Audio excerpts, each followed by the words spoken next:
اب آغاز کرتے ہیں. بڑا زبردست ایک موضوع ہے, مشورہ کیوں کریں, مشورہ کیوں ضروری ہے, کسی کام سے پہلے مشورہ کیوں کیا جائے, اور مشورہ نہ کرنے والا جو ہے کس حد تک نامراد ہوتا ہے, بتائیے. بسم اللہ الرحمن الرحیم.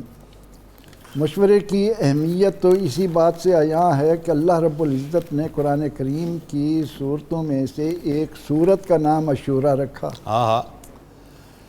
کہ اللہ کے ہاں اس مشورے کی کتنی قدر و منزلت ہے, وہ اپنے بندوں پر کتنا مہربان ہے کہ انہیں وہ حکم دیتا ہے.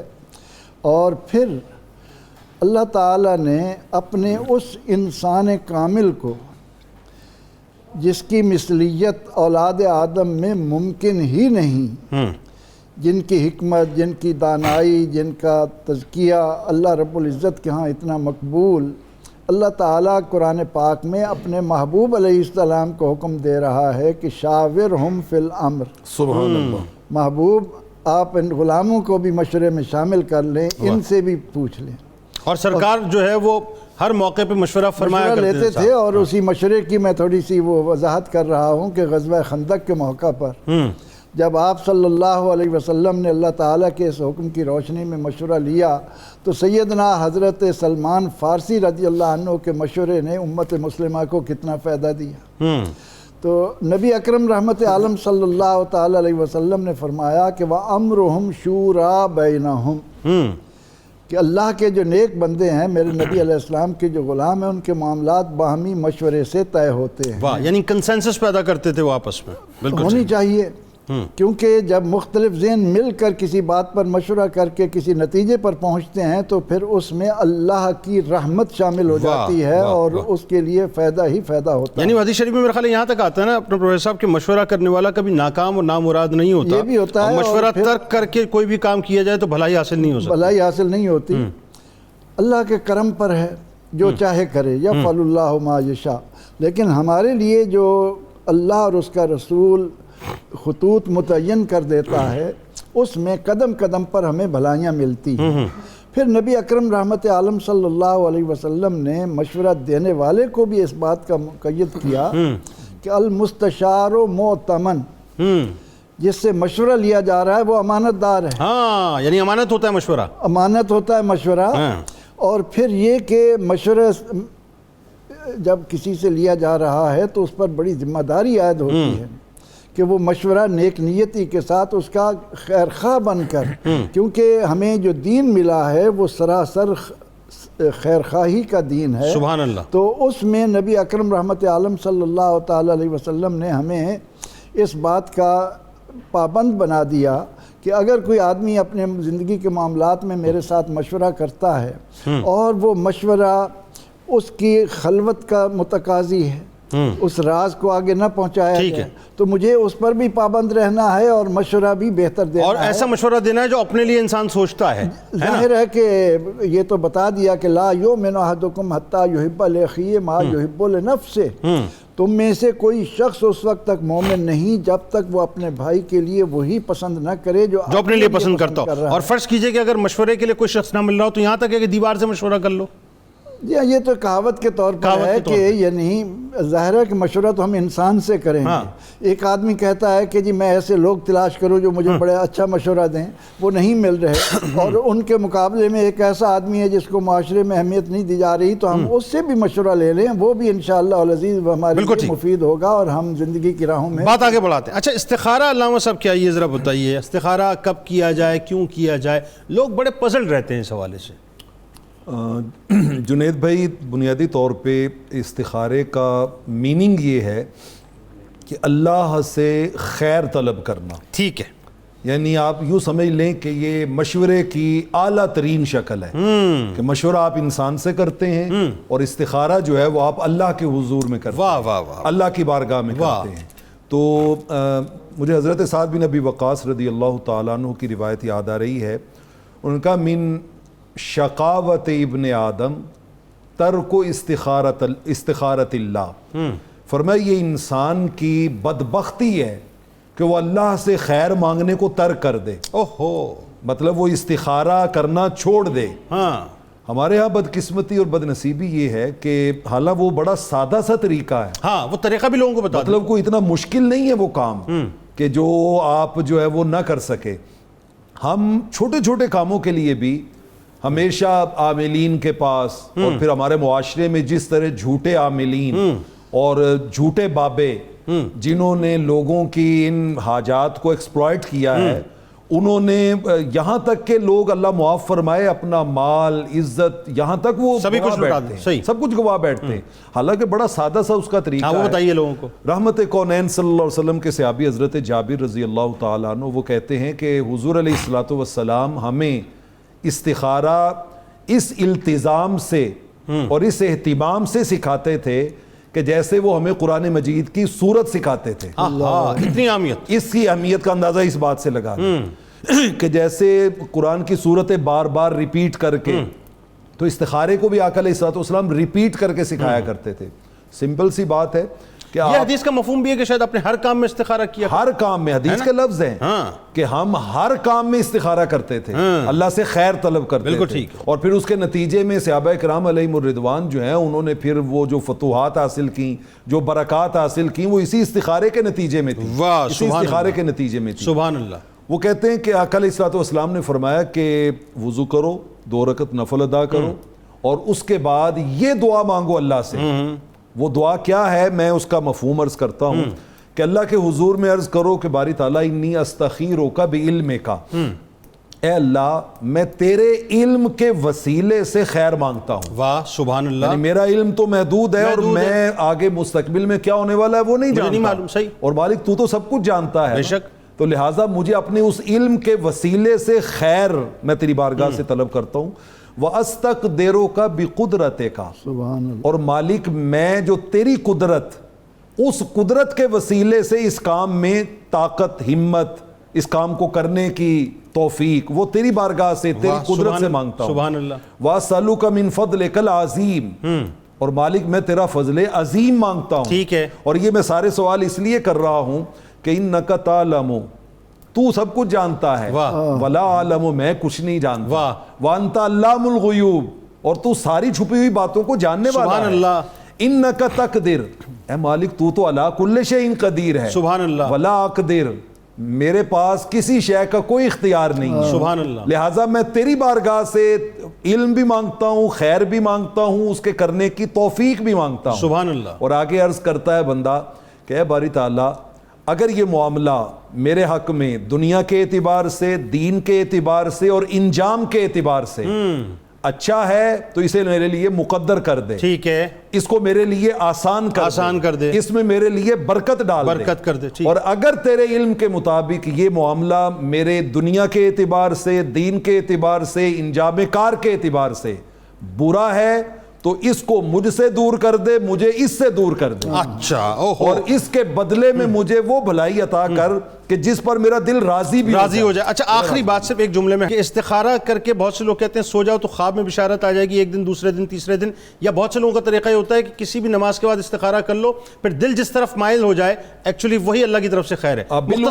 بالعموم اس کے نتیجے میں خواب میں ہی رہنمائی ہوتی ہے, خواب میں رہنمائی ہوتی ہے, اور وہ خواب کسی اچھے معبر سے آپ ڈسکس کر لیں, تعبیر بتانے والے سے, وہ آپ کو بتا دے گا کہ اس میں یس ہے یا نو ہے. اور ویسے دل اگر مائل ہو جائے اس کام کی طرف تو بھی وہ اس میں بھی اللہ کی طرف سے یہ بالکل, یعنی یہ بھی طریقہ صحیح ہے. بالکل.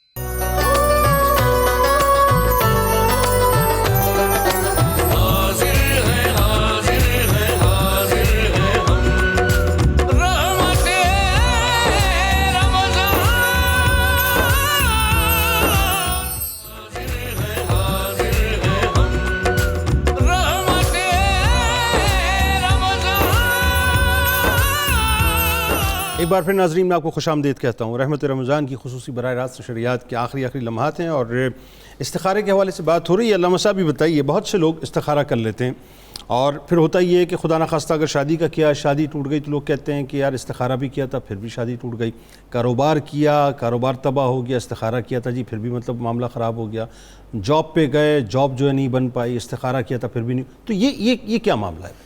اس میں بنیادی طور پر جو ہے وہ ہمیں یہ چیز سمجھنی چاہیے کہ کچھ نظام کائنات ہمارے سامنے اور کچھ ہماری نگاہوں سے مفقود ہے۔ ٹھیک ہے، استخارہ جب کیا، استخارے کے اندر خیر آتی ہے، اور اس میں جو عمل الیوم واللیلہ کے اندر امام ابن سنی رحمۃ اللہ تعالی علیہ نے حدیث پاک بیان کی، امام نسائی کے شاگرد جو ہیں انہوں نے بیان کی کہ حضور صلی اللہ تعالی علیہ وآلہ وسلم نے حضرت انس بن مالک رضی اللہ عنہ کو فرمایا تھا کہ بیٹا جب بھی استخارہ کرو تو 7 مرتبہ کیا کرو۔ اچھا، یہ حدیث پاک موجود ہے، سرکار کا اپنا حکم کہ 7 مرتبہ استخارہ کرو، اس کے بعد تمہارا دل جدھر اللہ نے خیر رکھی ہوگی اللہ تمہارے دل کو ادھر ہی مائل کر دے گا۔ 7 مرتبہ 7 مرتبہ، تو لہٰذا اس میں یہ چاہیے کہ 7 مرتبہ استخارہ کر لیں، تو اس کے اندر بہت زیادہ خیر ہے۔ اور دوسری بات اس کے اندر یہ ہے کہ عام طور پر استخارہ کیا جاتا ہے اور بہت سا ڈاؤٹ اس میں یہ ہوتا ہے کہ آدمی وہ سمجھ ہی نہیں پاتا جو اللہ کی طرف سے اس کو رہنمائی مل رہی ہے، وہ اپوزٹ سمجھ گیا اور اس میں اس کا پھر نقصان ہو گیا۔ یہ کیفیت بن جاتی ہے کہ کہا اس کو کچھ گیا، سمجھایا کچھ گیا، اور اس نے اپنی دانش میں آ کر کو اور سمجھا اور اس پہ عمل کر دیا اور اس کو استخارہ سمجھ لیا، لہٰذا اس کے اندر نقصان تھا تو وہ نقصان ہو گیا۔ پھر ایک صورت یہ ہو سکتی کہ استخارہ کرنے کے لیے کچھ شرائط بھی ہیں، جس میں سب سے پہلے رزق کا طیب ہونا ضروری ہے۔ آپ کا رزق حلال ہوگا، آپ اسلام کے اوامر و نواہی کی پابندی کرتے ہوں گے، جب آپ اللہ کے بنیں گے تو پھر اللہ کی طرف سے خیر آئے گی۔ جب ہم خود اس کے احکامات کی پاسداری نہیں کر رہے تو پھر ہمارے استخارے کے اندر وہ خیر بھی شامل نہیں فرماتا۔ تو اس حوالے سے جہاں عام طور پر خود استخارہ کیا یا دوسروں سے کیا، بزرگان دین کا اسی لیے طریقہ تھا کہ عام طور پر وہ استخارہ کروانے سے پہلے کم از کم 1 روزہ رکھوا دیا کرتے تھے، اور جو بزرگان دین خود کر کے دیا کرتے تھے تو وہ عام طور پر جن بزرگوں کے بارے میں ملتا ہے کہ وہ روزے کثرت سے رکھتے تھے تو وہ ان کے اندر بنیاد یہی ہوتی تھی کہ وہ خدا نہ خواستہ کسی دنیا دار کا کوئی مشکوک لقمہ بھی آ گیا تو وہ اپنی تاثیر ختم کر دے اور اس کے بعد اللہ تعالیٰ کے انوار و تجلیات کا نزول ہو جائے۔ اسی میں آتا ہے کہ وہ شادی ناکام ہوئی، استخارہ بھی کیا، کاروبار بھی برباد ہوا، تو بنیادی شرائط کو پورا نہیں کیا گیا۔ پھر بعض دفعہ یہ بھی ہوتا ہے کہ استخارہ کیا ہی قرآن پاک سے ڈائریکٹ گیا، اس کو سختی سے فقہاء کرام نے منع کیا ہے کہ آپ ڈائریکٹ قرآن پاک کھول کر اسے استخارہ نہیں کر سکتے۔ اور اس لیے اس کے لیے اگر کوئی تفسیر ساتھ شامل ہے، جس طرح جلالین شریف ہے یا بیضاوی شریف ہے، اس سے استخارہ کیا جائے تو اس کی اجازت ہے، لیکن ڈائریکٹ قرآن پاک کھول کر، اور وہ فالنا میں لکھے ہوتے ہیں، صاحب بہار شریعت نے اس کو سختی کے ساتھ منع کیا ہے اور آپ نے فرمایا کہ اس کو جائز نہیں سمجھنا چاہیے۔ پھر کچھ چیزیں ہیں جن کے لیے استخارے کی ضرورت ہی نہیں ہے اور ان پہ استخارہ کرنا بھی نہیں چاہیے، اور وہ یہ ہوتا ہے کہ جس طرح ہم نے نماز پڑھنی ہے، حج کرنا ہے، ہم نے زکوٰۃ دینی، اب اس پہ استخارہ کرنے تو یہ سختی کے ساتھ منع ہے۔ ہاں اگر حج وغیرہ اس کے جانے کا مرحلہ درپیش ہے اور آپ پوری طرح تیار ہیں، پھر آپ استخارہ کرتے وقت کے تعین کے لیے، اس کے اندر استخارے کی گنجائش دی گئی ہے۔ اسی طرح جس طرح بزرگان دین ابھی بھی حضرت حافظ شیرازی رحمۃ اللہ علیہ کے مزار پہ لوگ جاتے ہیں، وہاں ان کے اپنے لکھے ہوئے دیوان سے لوگ وہ استخارہ کرتے ہیں، فعال لیتے ہیں، تو پھر ان کو اس کی جو ہے وہ برکت حاصل ہوتی ہے۔ لہٰذا استخارہ جس طرح علامہ صاحب نے فرمایا خود کریں تو اتنے صاحب بصیرت ہو کہ اس کو سمجھتے ہوں، وگرنہ پھر اگر خواب کے اندر یا کسی اور ذریعے سے ہے تو پھر جو اس کے لیے اہل ہے اس سے رابطہ کر کے۔ بالکل ٹھیک، آپ تینوں اب آپ کا بہت شکریہ، آپ تشریف لائے، اللہ تعالیٰ اس گفتگو کو اپنی بارگاہ میں قبول فرمائیں۔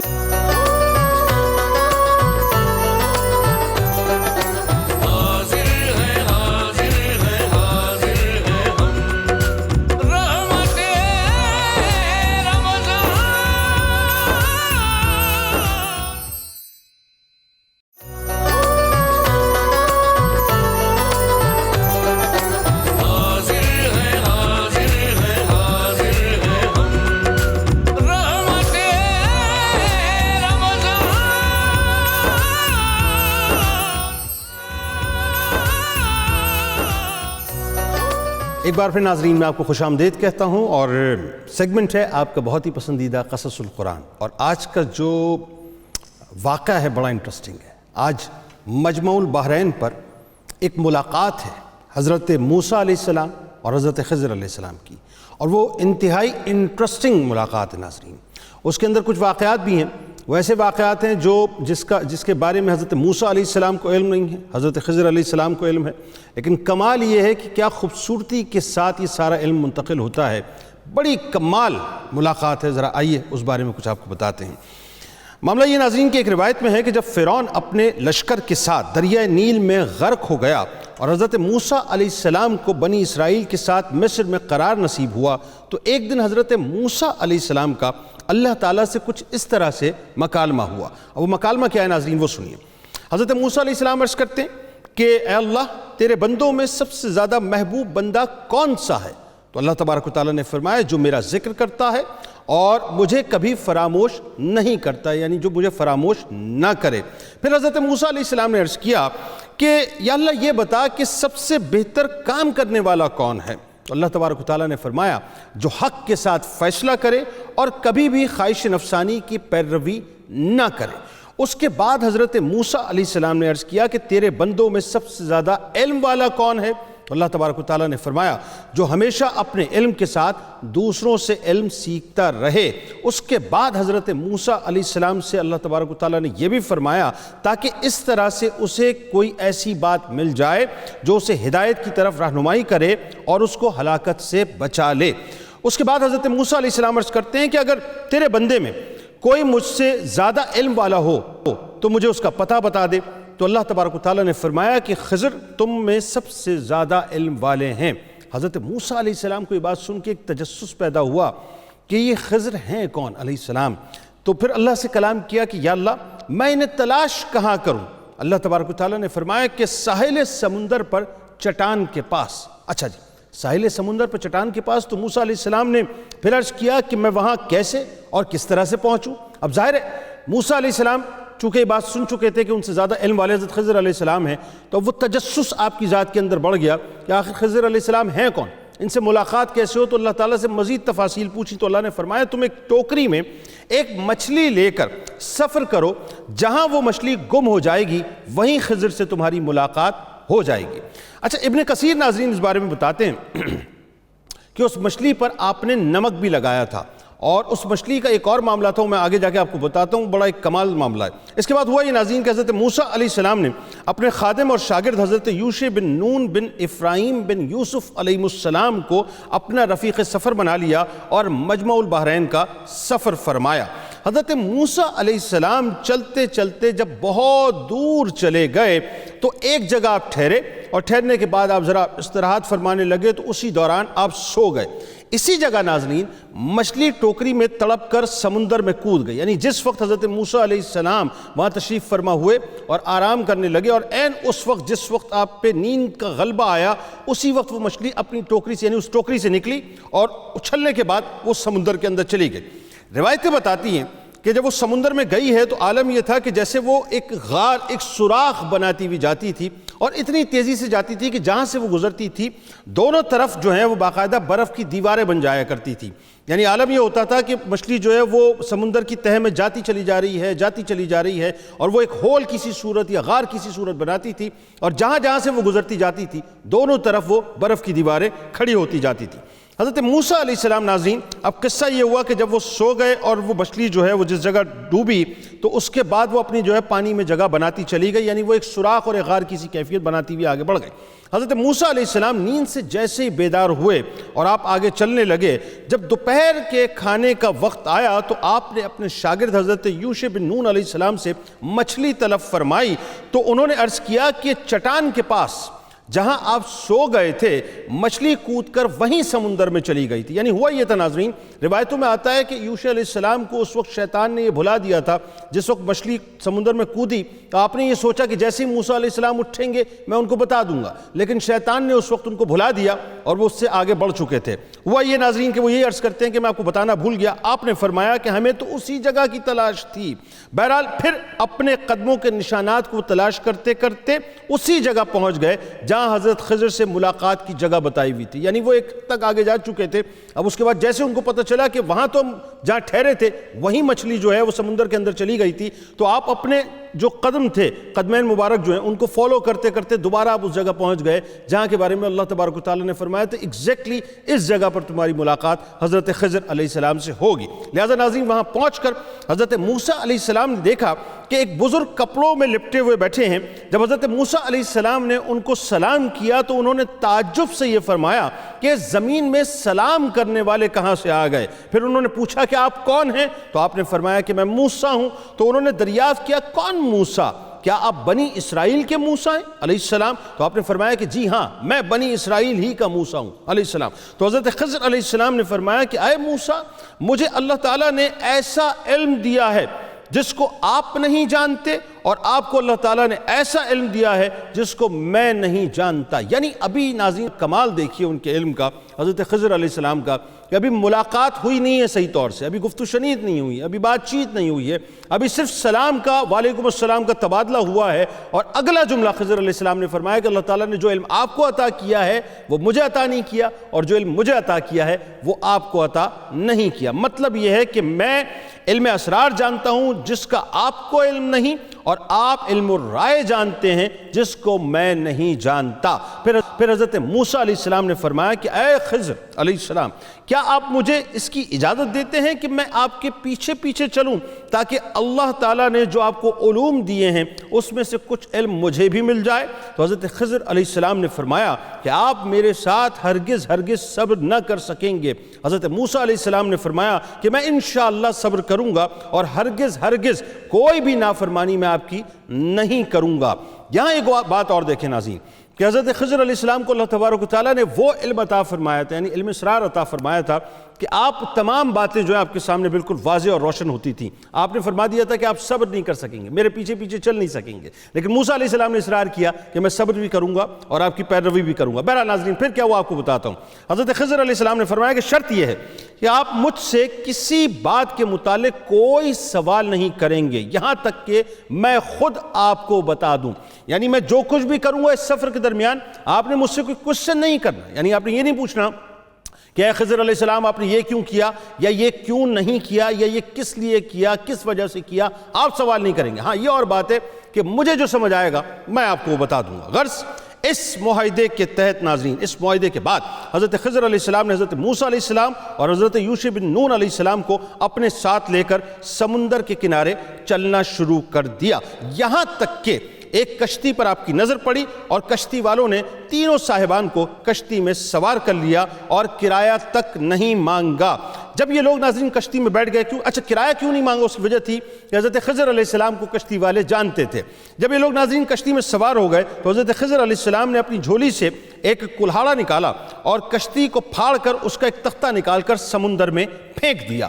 یہ منظر دیکھ کر حضرت موسیٰ علیہ السلام برداشت نہ کر سکے اور حضرت خضر علیہ السلام سے سوال کر بیٹھے کہ آپ نے کشتی پھاڑ دی. یعنی انہوں نے بڑے متعجب ہو کر پوچھا کہ آپ نے کیا کام کر دیا، جس کا نتیجہ یہ ہوا کہ کشتی والے وہی کہتے ہیں کہ اگر یہ خدا نخواستہ یہ ہوا کہ کشتی والے جو ہے غرق ہو جائیں گے تو آپ نے بہت بڑا برا کام کر دیا. تو حضرت خضر علیہ السلام نے فرمایا کہ کیا میں نے آپ سے یہ نہیں کہہ دیا تھا کہ آپ ہرگز ہرگز میرے ساتھ صبر نہیں کر سکیں گے؟ تو حضرت موسیٰ علیہ السلام نے معذرت کرتے ہوئے یہ فرمایا کہ میں نے بھول سے سوال کر دیا، لہٰذا آپ میری بھول پر میری گرفت نہ کیجئے اور میرے کام میں مشکل نہ ڈالیے. پھر دونوں حضرات ناظرین دور آگے مزید چلتے رہے. تو حضرت خضر علیہ السلام نے اب ایک اور معاملہ ہوتا ہے، یعنی ایک تو یہ بات ہو گئی کہ کشتی کا جو ہے آپ نے تختہ توڑ دیا جس پہ حضرت موسیٰ علیہ السلام نے ان سے سوال کیا، یعنی ایک تنبیہ تو ہو گئی. اب ہوا یہ کہ سفر وہ آگے بڑھا. جب آگے چلتے رہے تو حضرت خضر علیہ السلام نے ایک نابالغ بچہ تھا، روایتوں میں آتا ہے کہ انتہائی حسین و جمیل، انتہائی خوبصورت سا بچہ تھا. آپ نے اس کو دیکھا جو اپنے ماں باپ کا اکلوتا بیٹا تھا. حضرت خضر علیہ السلام نے اس کو پکڑا، اس کا گلا دبایا اور زمین پر پٹک کر اس بچے کو قتل کر دیا. اچھا جی، اب ظاہر ناظرین یہ بات ایسی ہے کہ بہت عجیب سی بات، انتہائی ما فوق العقل بات ہے کہ کیا معاملہ ہو گیا. اتنا خوبصورت حسین سا نابالغ سا چھوٹا سا بچہ تھا، تو حضرت موسیٰ علیہ السلام بھی موجود تھے، حضرت یوشع علیہ السلام بھی موجود تھے، اور خضر علیہ السلام نے اس کو پکڑا، اس کا گلا دبایا، زمین پر پٹکا اور اس کو مار دیا. اچھا مزے کی بات یہ، وہ جیسا میں نے آپ کو بتایا کہ ماں باپ کا اکلوتا بھی تھا. یہ ہوش ربا خونی منظر دیکھ کر حضرت موسیٰ علیہ السلام صبر نہ کر سکے، اور ہوا یہ کہ آپ نے ذرا سخت لہجے میں حضرت خضر علیہ السلام سے یہ کہہ دیا کہ کیا آپ نے ایک ستھری جان بغیر جان کے بدلے قتل کر دی؟ بلا شبہ آپ نے بہت ہی برا کام کر ڈالا ہے. حضرت خضر علیہ السلام نے پھر یہی جواب دیا کہ کیا میں نے آپ سے یہ نہیں کہہ دیا تھا کہ ہرگز ہرگز آپ میرے ساتھ صبر نہ کر سکیں گے؟ حضرت موسیٰ علیہ السلام نے فرمایا کہ اچھا اب اگر اس کے بعد میں آپ سے کچھ پوچھوں تو آپ میرے ساتھ نہ رہیے گا. اس میں شک نہیں کہ میری طرف سے آپ کا عذر پورا ہو چکا ہے. یعنی انہوں نے یہ باور کرا دیا حضرت خضر علیہ السلام کو کہ جو حجت تھی وہ تمام ہو گئی ہے، عذر پورا ہو چکا ہے، اور جو آپ نے مجھے منع فرمایا تھا ظاہر ہے میں نے 2 مرتبہ آپ سے سوال کر لیا، لہٰذا اب نہیں کروں گا، اب اگر کوئی کوشچن کروں تو آپ مجھ سے علیحدہ ہو جائے گا. اس کے بعد ہوا ناظرین کہ اس کے بعد ان حضرات نے ساتھ ساتھ پھر چلنا شروع کر دیا، یہاں تک کہ یہ لوگ ایک گاؤں میں پہنچے اور گاؤں والوں سے انہوں نے کھانا طلب کیا، مگر گاؤں والوں میں سے کسی نے بھی ان صالحین کی دعوت نہ کی. پھر ان دونوں نے گاؤں میں ایک گرتی ہوئی دیوار پائی. اچھا گاؤں والوں کا مسئلہ کیا تھا؟ گاؤں والے ایکچولی بہت زیادہ بخیل تھے، وہ پیسہ کسی پہ خرچ نہیں کرتے تھے. ایون اگر ان کے گاؤں میں کوئی مہمان آ جاتا تو مہمانداری بھی نہیں کیا کرتے تھے، ان کے مزاج کا حصہ تھا. حضرت خضر علیہ السلام نے وہاں پر ایک گرتی ہوئی دیوار دیکھی تو حضرت خضر علیہ السلام نے، روایتوں میں آتا ہے، ایک روایت میں یہ آتا ہے کہ اس میں اعظم پڑھ کر اس دیوار کو مکمل طور پہ سیدھا کر دیا. دوسری روایت میں آتا ہے کہ آپ نے مزید اس کو گرا کر اس کے بعد اپنے دستے مبارک سے اس کو اٹھا کر سیدھا کر دیا. حضرت موسیٰ علیہ السلام چونکہ گاؤں والوں کی بد اخلاقی سے بیزار تھے، مہمانداری نہیں کی تھی، ظاہر پوچھا نہیں تھا، وقت کے نبی ہیں، کوئی سوال نہیں کہ جی ہمیں کھانا طلب کیا، کھانے کا منع کر دیا، تو وہ کیفیت تو بنتی ہے، لہٰذا وہ تو بیزار ہوئے تھے. تو آپ نے غصے میں چونکہ آپ برداشت نہیں کر پائے تو آپ نے فرمایا کہ اگر آپ چاہتے تو اس کام کی مزدوری لے لیتے. یہ سن کر حضرت خضر علیہ السلام نے فرما دیا کہ اب میرے اور آپ کے درمیان جدائی ہے، یعنی اب میں مزید آپ کے ساتھ نہیں چل سکتا، اور جن چیزوں کو دیکھ کر آپ صبر نہ کر سکے اس کا راز میں آپ کو ضرور بتاؤں گا. اب ناظرین سنیے ذرا وہ راز کیا ہے. فرماتے ہیں جو کشتی میں نے پھاڑ دی تھی وہ چند مسکینوں کی تھی، اچھا جی، جس کی آمدنی سے وہ لوگ اپنی گزر بسر کیا کرتے تھے، ٹھیک ہے. اور آگے ایک ظالم بادشاہ تھا، وہ ظالم اتنا تھا کہ جو بھی سالم اور اچھی کشتیاں دیکھتا تھا وہ ان کو چھین لیا کرتا تھا اور عیب دار کشتیوں کو چھوڑ دیا کرتا تھا. تو میں نے قصداً ایک تختہ نکال کر اس کشتی کو عیب دار کر دیا تاکہ ظالم بادشاہ کے غضب سے یہ کشتی محفوظ رہے. ایک بات ہو گئی. اچھا وہ کشتی ناظرین روایتوں میں بتایا جاتا ہے وہ اتنی حسین، اتنی خوبصورت کشتی تھی، اتنی خوبصورت کشتی تھی کہ حضرت خضر علیہ السلام کو یہ سمجھ لیجئے کہ ان کے ذہن میں ایک بات آ گئی تھی. ایک تو یہ سالم میں صحیح ہے اور بادشاہ کا کام ہی یہ ہے کہ وہ صحیح اور سالم کشتیوں کو چھین لیا کرتا ہے.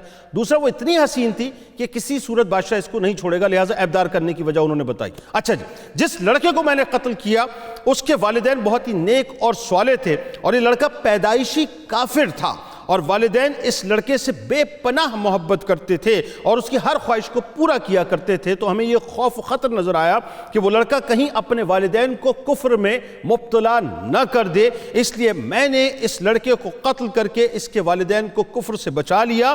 اب اس کے والدین اگر صبر کریں گے تو اللہ تبارک و تعالیٰ اس لڑکے کے بدلے اس کے والدین کو ایک لڑکی عطا فرمائے گا جو ایک نبی سے بیائی جائے گی، اور اس کے شکم سے ایک نبی پیدا ہو جو ایک امت کو ہدایت دے گا. اور گرتی ہوئی دیوار، اب آئی تیسری بات کہ گرتی ہوئی دیوار کو سیدھا کرنے کا راز یہ تھا کہ یہ دیوار 2 یتیم بچوں کی تھی جس کے نیچے ان دونوں کا خزانہ موجود ہے، اور ان دونوں کا باپ ایک صالح اور نیک آدمی تھا. اگر یہ دیوار گر جاتی تو ان یتیموں کا خزانہ گاؤں والے لے لیتے، اس لیے آپ کے پروردگار نے چاہا کہ یہ دونوں یتیم بچے جوان ہو کر اپنا خزانہ خود نکالیں، اس لیے میں نے دیوار کو گرنے نہیں دیا اور اللہ کے حکم سے اس دیوار کو کھڑا کر دیا. اچھا جی، اس مہربانی کے بعد آپ نے ایک اور بات فرمائی اور یہ فرمائی کہ اے موسیٰ آپ یقین و اطمینان رکھیں کہ میں نے جو کچھ بھی کیا ہے اپنی طرف سے نہیں کیا ہے بلکہ یہ سب کچھ اللہ کے حکم سے کیا ہے۔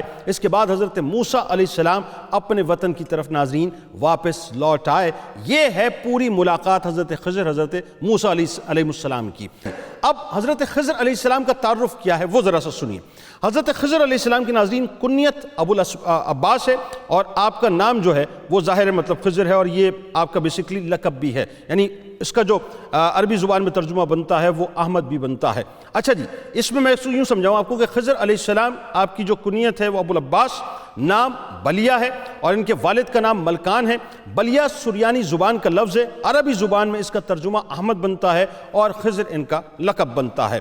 اچھا، اس کو ناظرین اب یوں سمجھ لیجئے کہ ایک اور بات میں آپ کو بتاؤں بڑی کمال حضرت خضر علیہ السلام کے حوالے سے، کہ آپ جہاں بیٹھا کرتے تھے وہاں آپ کی برکت سے ہری ہری گھاس اگ جایا کرتی تھی، اس لیے لوگ آپ کو خضر بھی کہا کرتے تھے۔ آپ بہت ہی عالی خاندان، انتہائی عالی شان خاندان سے ہیں۔ آپ کے آبا و اجداد بادشاہ تھے۔ بعض عارفین نے فرمایا ہے کہ جو مسلمان ان کا اور ان کے والد کا نام لے کر اور ان کی کنیت یاد رکھے گا انشاءاللہ اس کا خاتمہ ایمان پر ہوگا۔ یہ کتنی کمال بات ہے ناظرین۔ حضرت خضر علیہ السلام زندہ ولی ہیں۔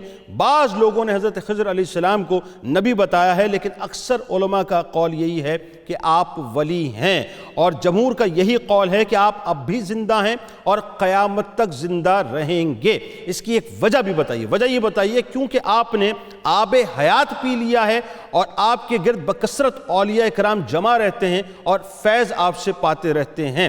تو یہ معاملہ ہے ناظرین حضرت خضر علیہ السلام کا اور موسیٰ علیہ السلام کی ملاقات کا، کہ جس کے اندر بڑی رمز کی باتیں تھیں۔ اس دعا، اس امید، اس یقین کے ساتھ اجازت دیں کہ اللہ تعالیٰ آپ کا، ہمارا، ہم سب کا حامی و ناصر ہو۔ اللہ حافظ۔